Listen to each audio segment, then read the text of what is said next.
Y tal como lo anunciamos, se encuentra con nosotros Julio Rodríguez, abogado de Samir Villaverde. Muchísimas gracias por estar acá, doctor Rodríguez. Muchas gracias por usted, señora Cueva. Se ha dado ya se ha dictado este impedimento de salida contra el ex ministro Silva, pero se decía también que la Fiscalía ya estaría solicitando una detención preliminar. ¿Eso sería lo que continuaría el siguiente paso?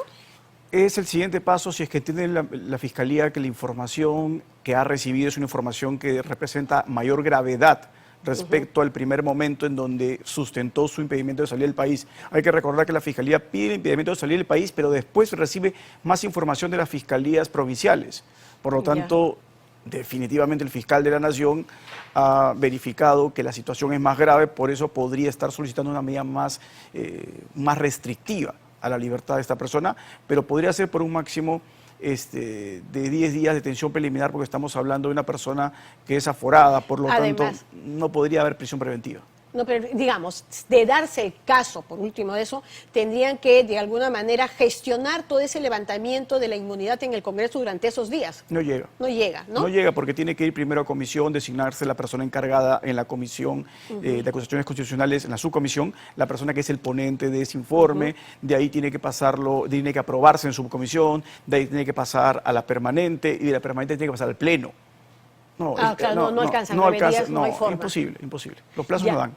Hubo algunas dudas respecto a la autenticidad de alguna manera de esa transcripción del audio. Fiscalía lo ha confirmado y usted también hace lo mismo. La transcripción que dio a conocer el programa Combaters. Ha salido publicado en el Comercio el documento que remite la doctora Cesenarro a la Fiscalía de la Nación. Ese documento refleja la literalidad de la transcripción, ¿no? Así es. No ha habido diferencia alguna en la transcripción. Por eso, en su momento yo en algún medio dije, yo lo que conozco es la información respecto a la cual, en virtud a la actividad que se hizo ante el Ministerio Público, tenemos la data de que el procedimiento que se siguió en el despacho de la fiscal Cesenarro ha sido muy escrupuloso, muy pulcro, y que, pues, lamentablemente, una vez que esto suba a la Fiscalía de la Nación, se iba a presentar la posibilidad que se filtre, ¿no? Claro. Samir Villaverde se estaría acogiendo a la colaboración eficaz por el caso Tarata, puntualmente, que es el que está viendo la doctora Cesenarro. Estamos en proceso aún. En proceso aún de validación de información, de declaración del señor Villaverde, porque él no declaró en la etapa de diligencias preliminares ni con la detención preliminar, él guardó silencio y por lo tanto está completando las declaraciones en un periodo bastante corto, porque la doctora Cesenarro efectivamente está agendando diligencias de manera muy frecuente, así que esperamos que esta semana se concluya ello. Pero yo al punto que iba es, él está aceptando un delito, porque por un lado, y también he visto otras declaraciones suyas y en otras entrevistas en las que se dice, sí, se pagó estos 100.000, pero al mismo tiempo no se ganó la licitación y se retiró, pero sí se está aceptando el pago de un presunto soborno. ¿Qué es lo que estaría aceptando Samir Villaverde? La transcripción es incuestionable, entonces el señor Villaverde ya ha valorado todos los hechos que son objeto de imputación y, como vuelvo a repetir, él esta semana que viene tomará una decisión una vez que se tenga el panorama completo respecto a todos los hechos que son incriminatorios y la acreditación de los mismos de la mano de la documentación que se ha ido aportando a la Fiscalía, para que en definitiva él pueda decidir qué es lo que va a hacer en el proceso. Claro, pero se acepta un delito. Es que solamente, dependiendo qué posibilidad él finalmente elija, puede aceptar todos los delitos. Si él acepta una conclusión anticipada del proceso, le reducen la pena en 1/6 y se acaba el caso para él, y se archiva y se acabó. La otra posibilidad es que él se acoja a un mecanismo de delación premiada y que por lo tanto ahí pueda apuntar a una exención de pena, y todo lo que él diga tiene que ser objeto de una corroboración, que esto puede durar bastante más tiempo. Y la última posibilidad es que no acepte nada y se defienda. Ya. Pero digamos, ya está en camino el tema de la colaboración. Ahora, inmediatamente después de que sea aceptada esa colaboración, ¿él ya saldría de prisión? A ver, todavía no estamos en el camino, no puedo revelar la información que es reservada. Lo que sí puedo establecer es claramente los momentos. El Ministerio Público valora la información que se da, si considera que la información es eficaz, ayuda a la acreditación del caso, permite el conocimiento de nuevos hechos, y esto definitivamente le va a generar a él un beneficio que tendría que ser inmediata libertad, y la modalidad de esta libertad podría ser, pues, una comparecencia con restricciones. El señor Villaverde es una persona que además tiene problemas de salud, hasta como yo lo he expresado en su momento, la situación de él se va a ir lamentablemente por la enfermedad que tiene, que es degenerativa, en el tiempo, generando muchísimo más restricciones, no por lo que haga el proceso, sino por su propia salud se va a ir menguando, ¿no? Ya, pero está condicionando la entrega de más audios, de aportar incluso información sobre otros casos a que sea puesto en libertad. Él lo que ha expresado, y lo dijo la Comisión de Fiscalización del Congreso, es que todo lo que él tiene respecto al fraude que se produjo en las elecciones, él lo va a entregar cuando él esté libre, porque él tiene que acceder a esa información y tiene que estar tranquilo de que no le va a suceder nada, porque tiene todos esos hechos, conforme me lo dijo a mí, los tiene probados. En el caso de él, por ejemplo, ¿por qué grababa? O sea, hemos visto que tenía modalidades diversas, ¿no? O sea, primero me imagino que iría pues con algún artículo especial cuando entra al despacho del exministro Silva, y también otros en el automóvil. ¿Por qué grababa? A ver, es una buena pregunta que no se le ha hecho. Entonces, ¿no? No se le ha hecho, pero es una persona que se dedica al rubro de seguridad, ¿no? Y es usual que en estos rubros parte de los servicios que se brinden son el registro de llamadas y de conversaciones.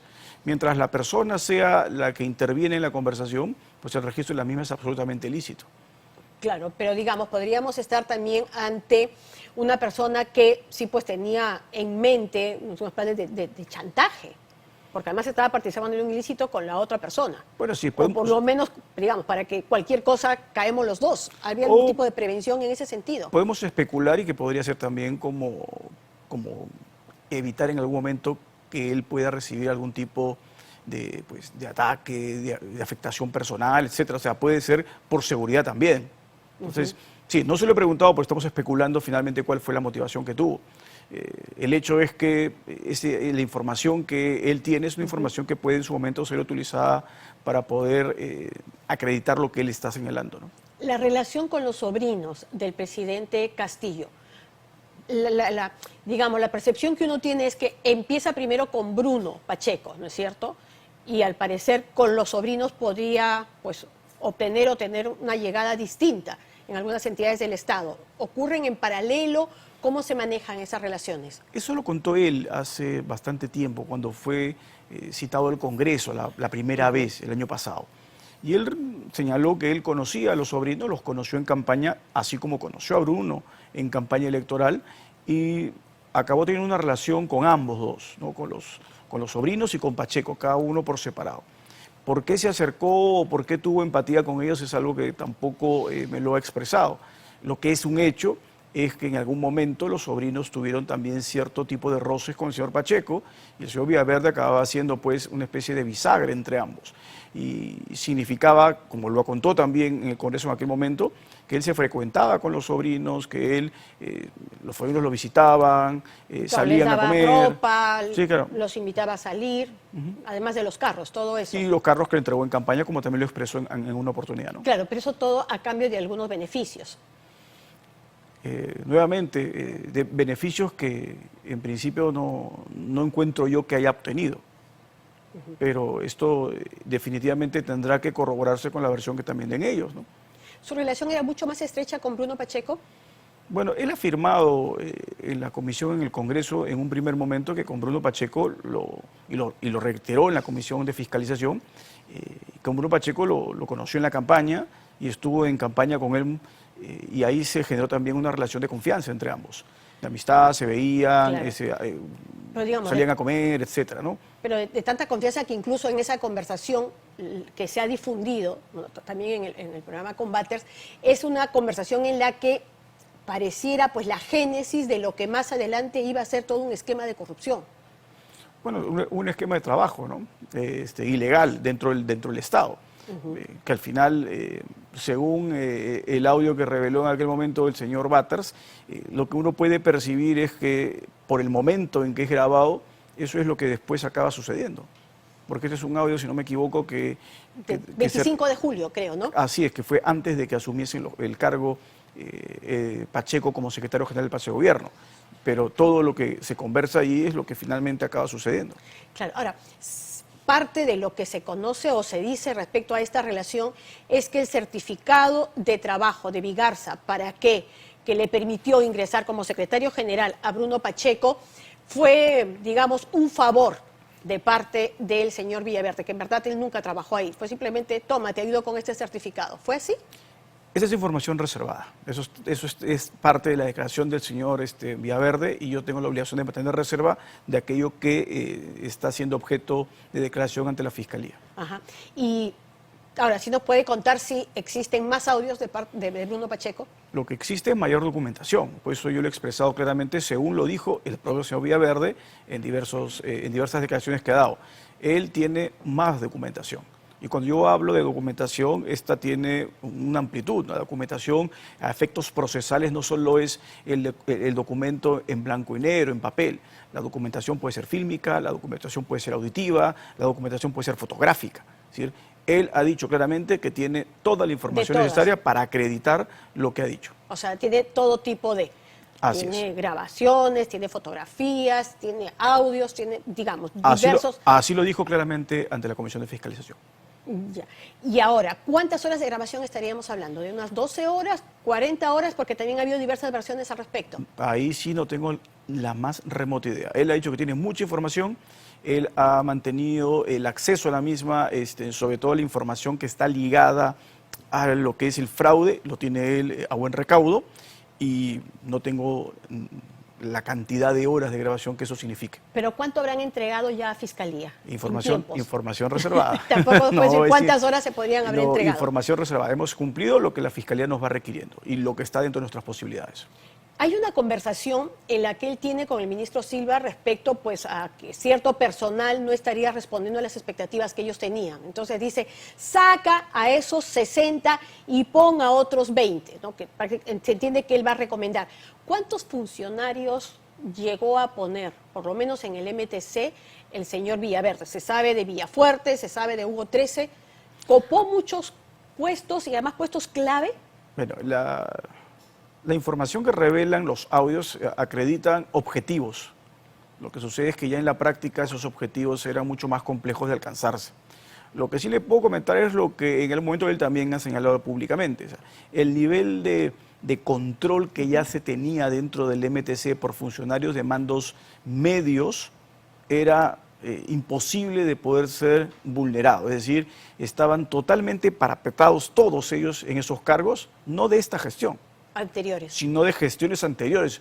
Y ya trabajaban ellos de una manera obviamente ilegal, y era muy difícil que se pudiese colocar a alguien más ahí, porque habían relaciones de confianza, etcétera. Entonces, todo eso, supongo yo, va a generar una investigación más detallada en una serie de contrataciones que se han hecho en el Ministerio, ¿no? Claro, y él va a poder colaborar también con casos incluso de gobiernos anteriores, porque, por ejemplo, se sabe que en el caso de las constructoras chinas, pues llegaron durante el gobierno del señor Vizcarra. O sea, desde esas épocas y hasta anteriores, ¿podría llegar a aportar información? Él no creo que pueda aportar información respecto a ello, porque recién ingresa a tratar de introducirse en el ámbito público con este gobierno. Pero las investigaciones que lleven a cabo las diversas fiscalías de estos casos, si las ejecutan de manera pulcra y detallista, es muy probable que sigan jalando el hilo y la madeja nos puede acabar llevando un par de gobiernos atrás. Hasta un par más, digamos, sí. Hasta, digamos, Club de la Construcción y lo que continuó. Nos puede llevar hasta el gobierno de Kuczynski tranquilamente, ¿no? Ya, esto, digamos, dice, una parte que sí no me queda claro es que dice, y que escuché en una entrevista que le hacían, que él no se reconoce culpable en el caso Tarata, que es más, siente que lo puentearon después, que como que al final él pagó y no se cumplió porque se le dio más bien como que la licitación después habría ido para la señora Karelyn López. Eso es la expresión que tuvo el señor Bata. Yo lo que le dije al señor Bata en ese momento fue que eso es parte de la reserva de la investigación. Definitivamente, mucho de lo que el audio refleja, y esto es importante que después en la investigación se detalle, no es lo que puede en la práctica significar para esta persona.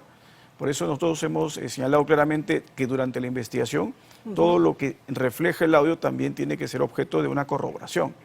Y eso se va a hacer en su momento porque estamos todavía en etapa reservada. Desde el oficialismo, ¿qué es lo primero que han dicho? Primero se está atentando contra la reserva del proceso, el que se den a conocer o que se estén filtrando estas transcripciones. ¿Se está atentando contra el proceso? Sí, claro, pero eso es histórico. Como que hay que preocuparse por todos los que se han estado filtrando, A ver, no de esta etapa. Claro, señora Cuevo, lo más escandaloso para mí, y porque yo participé en una diligencia en Curitiba, era estar sentado frente a los brasileños que estaban declarando, y en eso en mi celular comenzó a llegarme la información de que lo que se estaba declarando casi en tiempo real estaba siendo tuiteado en diversos medios de comunicación. O sea, ese es el atentado más grosero contra la reserva. Y esto ha sucedido permanentemente. Claro, la idea no es normalizarlo tampoco. Claro, ¿no? obvio.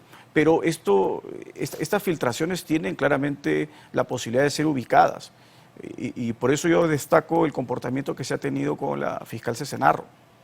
Nosotros hemos aportado una serie de documentación y nada de esa documentación se ha filtrado. Bueno, excepto la transcripción. Pero estamos hablando que eso ya está en manos de la Fiscalía de la Nación. Cuando estuvo en manos de la doctora Cesenarro, ninguna información se ha filtrado. ¿Las delaciones llegan al presidente de la República o los audios? Información reservada. Información reservada respecto que no puedo dar detalle. Lo que sí es cierto, y lo ha dicho el señor Villaverde, y lo ha recalcado claramente, es que él no era la única persona que grababa. Él ha dicho claramente que el señor Pacheco también grababa. Eso sí lo ha dicho. Sí lo ha dicho. Entonces, si el señor Pacheco también grababa, pues la relación tan cercana que tenía con el presidente puede llevar a que él tenga grabaciones del presidente de la República. Y ahora que se ha dado precisamente esta orden de impedimento de salida del país del ministro Silva, está sin duda en una situación judicial, procesal sumamente delicada. Aquí se trata de ver cuál de los dos se acoge a la colaboración eficaz primero, o Bruno Pacheco o el exministro Silva. A ver, los mecanismos de delación premiada no solo tienen requisitos, qué información se da y es eficaz, no basta reconocer culpabilidad. Hay que reconocer la imputación del Ministerio Público, pero además aportar elementos que faciliten a la Fiscalía la actividad de prueba. El descubrir otros hechos ligados a estos actos, o hechos que ni siquiera el Ministerio Público tenía conocimiento que se habrían producido. Pero tiene su oportunidad, porque si se presenta Silva y se presenta Pacheco a ser colaboradores, lo primero que se va a tomar en consideración es quién se presenta primero y quién tiene mejor información. Porque si uno de los dos se presenta primero y tiene información suficiente, el otro que se presente queda fuera, porque ya no es necesaria su información, porque ya no tiene la condición de eficaz. Ahora, las colaboraciones se están dando únicamente en el caso del Ministerio de Transportes y Comunicaciones. Él en algún momento habla de algún interés también en el Ministerio de Vivienda, creo. Nosotros denunciamos cosas respecto a Petroperú, por ejemplo. Él está aportando, vivienda, Ministerio del Interior, o Petros, en otros ministerios más o instituciones. Él no ha tenido ninguna intervención en Petroperú. Entonces él no puede aportar respecto a aquellos actos ilegales que se han verificado en donde no ha tenido intervención. En todo lo que él haya tenido intervención o conocimiento, lo va a aportar a la Fiscalía. Ya. Él habló del fraude. ¿Se podrá probar lo del fraude? Porque, digamos, la primera reacción ha sido, estamos hablando de palabras realmente mayores y de un impacto sumamente fuerte, incluso en términos para el país, ¿no? Esto políticamente para el país. ¿Va a poder probar el fraude? Yo se lo he preguntado en 3 oportunidades. Y le he dicho, o sea, la afirmación que él da ante la Comisión de Fiscalización es una afirmación que desnuda un proceso electoral que seguramente muchos tuvieron ciertas dudas de cómo se llevó a cabo. Pero por eso le dije a él, una cosa es que haya dudas de que el procedimiento haya sido transparente y otra cosa es que el procedimiento haya sido fraudulento. Y él me dijo, no, ha sido fraudulento y yo tengo cómo probarlo. Las 3 veces que hemos conversado del tema, él me ha dicho, yo tengo cómo probarlo. Yo voy a probar que mi afirmación está sustentada. Y esto es definitivamente gravísimo, ¿no? Claro, pero no le he dicho cómo todavía, ¿o sí? Sí, me ha dicho, él tiene grabaciones de todo eso. Ya que acreditarían, su la versión. magnitud de la acusación. Sí, es la magnitud de eso. Y él me ha referido que una vez que esté en libertad, él va a entregar la información para que sea procesada y analizada. Algunos han dicho que esta denuncia o estas transcripciones y estos audios tienen la fuerza que tuvo el video Curi Montesinos. Sin embargo, cuando uno ve los resultados en el terreno político, con un Congreso que ni siquiera está abocándose a investigar, no pareciera tener el mismo efecto. ¿Usted qué considera? Bueno, hay varias circunstancias que son distintas. Primero es que estamos todavía ante la lectura que se hacen de las transcripciones. Diferente va a ser la percepción pública cuando se escuchen las voces de las personas. Y va a llegar ese día. Y claro, evidentemente ese día va a llegar porque estos actos van a ser objeto de un procesamiento y en procesamiento se va a escuchar en un acto oral. Pero lo otro que es trascendental es que la comparación de la gravedad de los hechos, la actual situación es mucho más grave que la época de Cury y Montesinos porque estamos hablando de un acto de corrupción. Acá estamos hablando de colusión desleal agravada. Entonces acá las penas son muchísimo más altas. O sea, en términos legales, el hecho es mucho más grave. Bien.